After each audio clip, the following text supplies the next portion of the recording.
Science is falling apart, but it's not because of these guys. Science has way bigger problems from within before any of these guys had any influence on us. The problem is the way science is being done. Today I'm going to talk about 4 problems, some dishonorable mentions, and how we're going to fix it. I'm Elton, I did my PhD in Stanford, and I make implants to help blind people see again and help paralyzed people to walk again. Why do we even do science? Science in its purest form is a tool to help us understand the physical world that we live in. It is the most robust way for us to create a mental model about everything around us. And it takes into account 3 things. First, everyone can investigate a little bit of everything, but will never know everything. Second, we're always going to get something wrong. Third, and that's the most important, when we get it wrong, how do we fix it? These 3 things distill into a 5-step protocol. This is something we all learn at school. It's a scientific method. Observation, question, hypothesis, experiment, and conclusion. But in practice, doing science is much more complicated. There's a lot of logistics, there's a lot of money involved. You need to get a lot of funding to run your lab. You need to publish your results to major academic journals. You need to go through a whole review process, and you need to publish a lot of these results to keep you employed by your academic institution, by your universities, by your research institutes, wherever you work at. And that creates a lot of incentives, even if you want to do the right thing, to not do good science. And here's the first problem of doing science. It's just that we learn so much nowadays. We know so much that it gets so complex, and future generations will need to learn more and more before they can even get productive. And that's called the curse of knowledge. With 100 years of research, that means we are rewriting some of the textbooks, and even more so, we're adding more chapters to the textbook. So what was sufficient 100 years ago coming up from high school is no longer sufficient. We need to get into college, we need to get into master's, we need to get into a PhD degree in order to even be productive in some of the very simple research problems. Benjamin Franklin in the 1700s invented the lightning rod without much education at all. There's Michael Faraday in the 1800s that, the guy that made the Faraday cages, now some people make that into tinfoil hats. That guy, yes, that Faraday, was one of the best experimentalists ever. But he never really got a real education. That's in the 1800s. But once we got into the 1900s, things got so much more complicated than nowadays. You come out from college, you go into a research lab when you're in college, do some research, and that's practically useless. You really need to complete your whole undergrad education, start getting into your PhD program, into your 3rd year of a PhD program, then you can start asking questions that are really, productive and useful. And with things getting more and more complicated, there's also the amount of people that needs to get into research and work together to make big projects work, and also the amount of time it takes to produce the results coming out from these projects. Let's take an extreme example. The Manhattan Project employed 130,000 people, engineers, scientists, the janitor, the chef, everyone together to build up the infrastructure to make science work. In more recent times, there is the discovery of the Higgs boson, this elementary particle that gives everything in the universe mass. That's the reason why we all exist. And it's discovered in CERN, right here between France and Switzerland, in 2015. CERN hires 25,000 permanent staff and has over 17,000 researchers and scientists all around the world to work together and make this discovery. That academic paper has a total over 5,100 authors. And even for smaller labs that only have 10 people, 5 people, it still takes a lot of money, in the millions, to buy basic equipment, hire the grad students, and have a multi-year project to do very tiny but very important discoveries. Unfortunately, the easiest science we'll ever do is today. Things will only get more and more complicated, and that's why we need institutions, we need people to work together, collaborate a lot, organize the people, organize the knowledge, and focus us towards the things that gives us the biggest returns.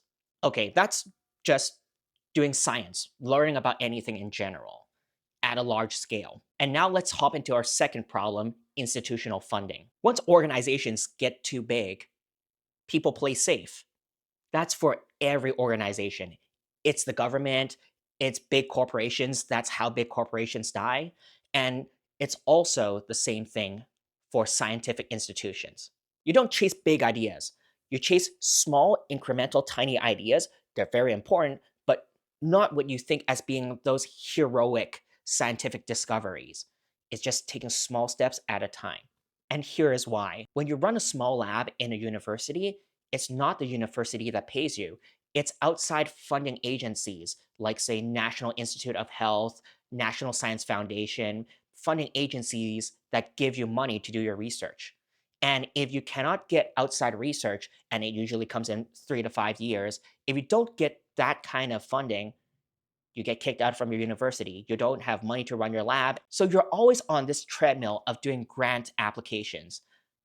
I know professors that spend 80, 90% of their time just writing grant proposals so that they can get money.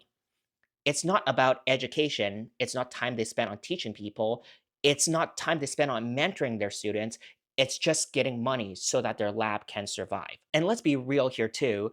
With the same amount of time you place into your work, every single professor can easily earn double, triple the amount of salary if they go into industry. And usually for these people who are giving you money, they have their own institutional systems to give you the money. And they play really, really safe. For these people, they want to make sure for every year they give you $250,000 to do your research, they will get some kind of scientific output from you. It doesn't need to be too big, it just needs to be tiny steps so that they can prove that their funding is useful. Which means if you're chasing very big ideas and it doesn't succeed, these people have nothing to show for their boss and they failed at giving money to people. And don't get it wrong, right? Everyone playing this game, from giving out the funding to asking for the funding to taking the funding, all have good intentions.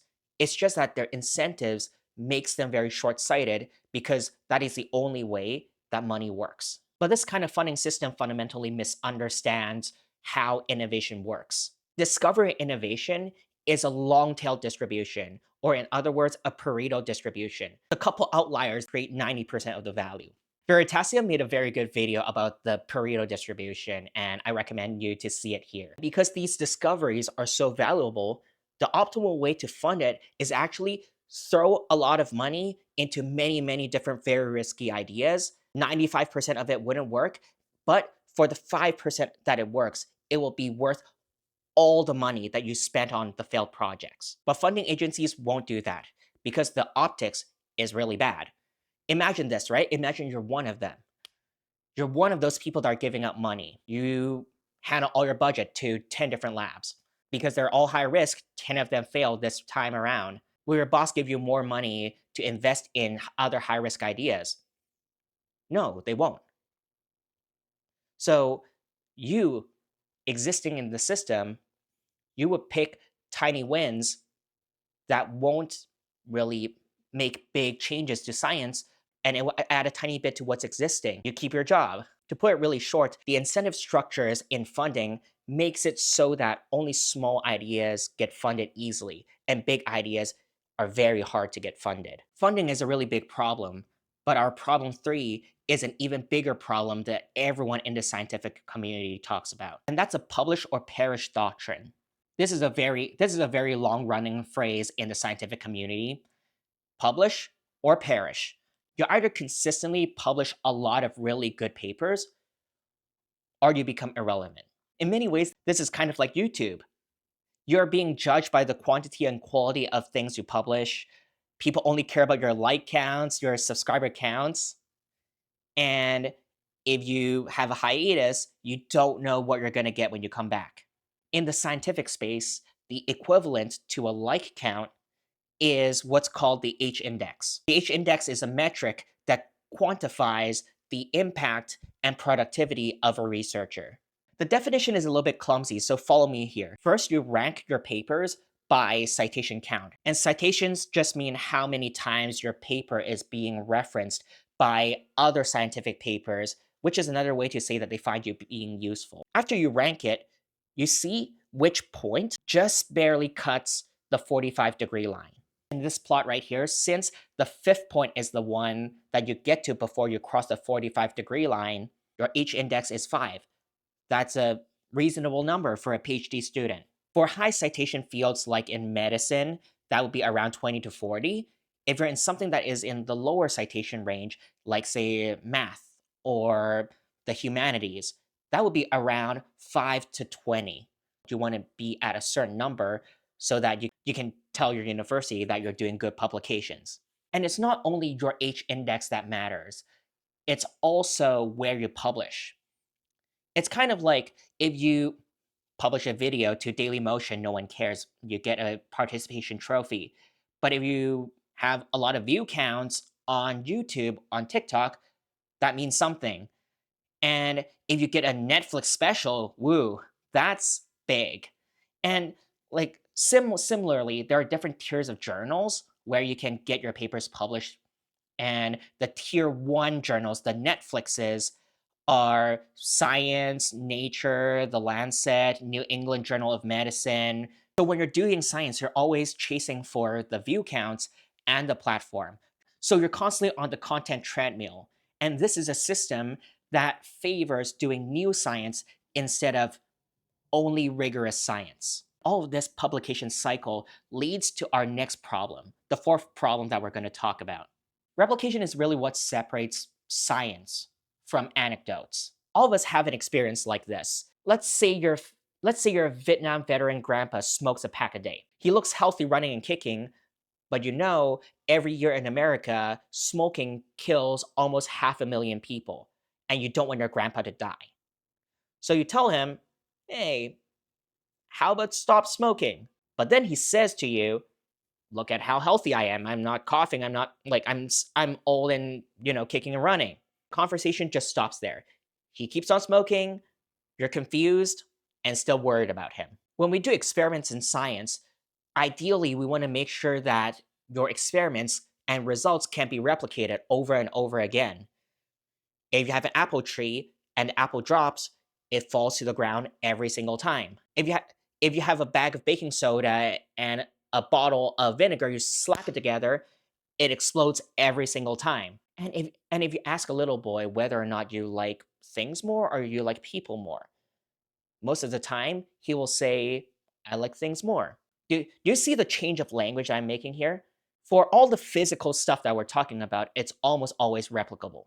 But when it comes to asking about people, psychology, medicine, that kind of stuff, it becomes a lot harder to replicate because people are very different and conditions are very hard to control. So even when you get everything right, luck actually plays a role of whether or not you're going to collect good data or inconclusive data. Here's the thing though, normally you can learn from things that don't work out.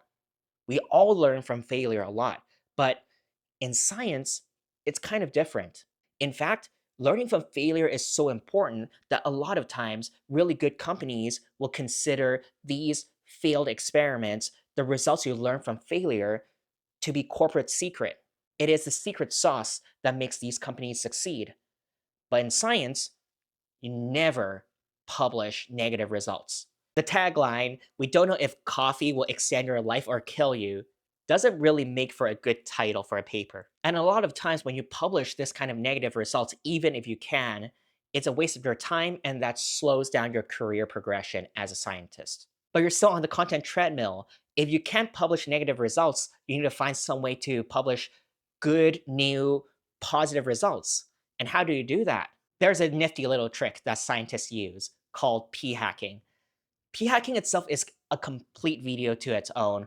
The oversimplified explanation is you now have a bunch of data from the experiment, you make hypotheses from this data, and then now you use the data to prove this hypothesis. But even with this circular logic, it's not that the results are always false. It's just that you have a lot more false positives. It's not completely useless, but the results are very messy to understand. In 2016, Nature surveyed over 1,500 researchers and found that almost half of them couldn't replicate their own experimental results. More surprisingly, in 2021, UC San Diego published a paper that says papers that cannot be replicated get cited more. Replication is really, really important for good science, but the incentives really just don't align. We covered the 4 problems of doing science. Doing science is very complex, getting money is not easy, publish or perish, and no one incentivizes replicating experiments. And that's just tip of the iceberg of all the problems of doing science. But we're still going to go through some dishonorable mentions. Mass media almost always misrepresents science. A lot of times it's treated as you're the next Einstein, you're the next Richard Feynman, you're a hero. But realistically, doing science is more like a community driven kind of discovery. We work together, and occasionally some of us learn from each other enough that a great discovery gets discovered. And that's why Isaac Newton said, if I can see further, that's because I'm standing on the shoulders of giants. The media also talks about science as if it were absolute truths, when in reality, it's more like a probability, a likelihood, a type of belief of knowledge that eventually will be corrected at some point in the future. It is dynamic, it's not static, it's not absolute. And the problem with that is if people think that what we know today is always going to be true in the future, you can always point towards history to say that science is wrong. That leads us to conspiracy theories. And not to go into politics too much, but let's be real, science is kind of considered as the establishment. In this increasingly anti establishment environment, it gets more and more difficult, especially mentally difficult, to do really good science when everyone would just believe the next crackpot theory instead of, things that people spend years to perfect, methods that really takes a lot of effort to execute on to get to the knowledge that we know. Okay, I complained way too much, and you might just throw it back at me. Why are you complaining so much? Aren't you just adding fuel to the fire of making people disbelieve science? No, absolutely not. In fact, these problems are all things that the scientific community knows already. For years, for decades, people are already taking actions to fix it at multiple levels. So here's one thing that's really neat. Science has a built-in self-fixing mechanism. The scientific method can be applied to everything, and that includes to science itself. You can use science to study science. This is so meta. In fact, they call that meta science. In the last 20 years, the scientific world has been considering meta science a lot more seriously. In 2005, there was this breakthrough paper that's called Why Most Published Research Findings Are False, and it became the most downloaded paper on PLOS. Major scientific publications like Science, Nature, all established their own meta science investigation groups. New conferences are popping up to do meta science, to study science and how do we improve it. And just less than half a year ago, Nature announced a meta science alliance, including over 25 institutions, to improve on the methods of doing science and to rebuild trust around how we do science. In parallel, on the funding side of things, there's a lot of efforts to give different pathways to fund higher risk research projects. DARPA is one of those funding agencies that do this. Instead of funding in very conservative ways on very tiny projects that build things step by step, they understand how innovation works and throw money at very risky projects. They will have a project manager that will be very visionary and then invest on these different projects. They will not be judged by the projects they failed, but by the projects they succeeded. In giving out grants, they already priced in these failures. And also on top of that, they focus on the outputs, the outcomes of these results instead of the paperwork that is needed, you know, all that 90% overhead of time that a professor does. Do less of that. Do more research. This really speeds up and helps develop things a lot faster at a speed that general public can comprehend. Not only are there top-down institutional efforts, there's also grassroots, bottom-up approaches to tackling fixing science. There's online places like PubPeer. They're kind of like the WikiLeaks of science that tries to find out frauds or manipulations of figures and expose them to the public. And they've done a lot of work on that end. For example, these guys exposed the research of a cancer institute. And that led to the retraction of 6 academic papers and corrections to 31 of the other papers they published. And just actually a little bit more than a week ago, this Cancer Institute had to pay out $15 million to fix what they have misrepresented with their research. These are just a couple examples, but there are even more and more people that are putting in a lot of effort to make sure science can still be something we can trust. Not just the scientific method itself, but the whole scientific establishment, the scientific institutions, the whole way we do science, to make sure all of this still has integrity. And that's because science is really the only best way we have to understand the world around us. So, should we still trust science with all its flaws? Of course, I'd say yes. Be like a scientist, trust the process, stay skeptical, and stay curious.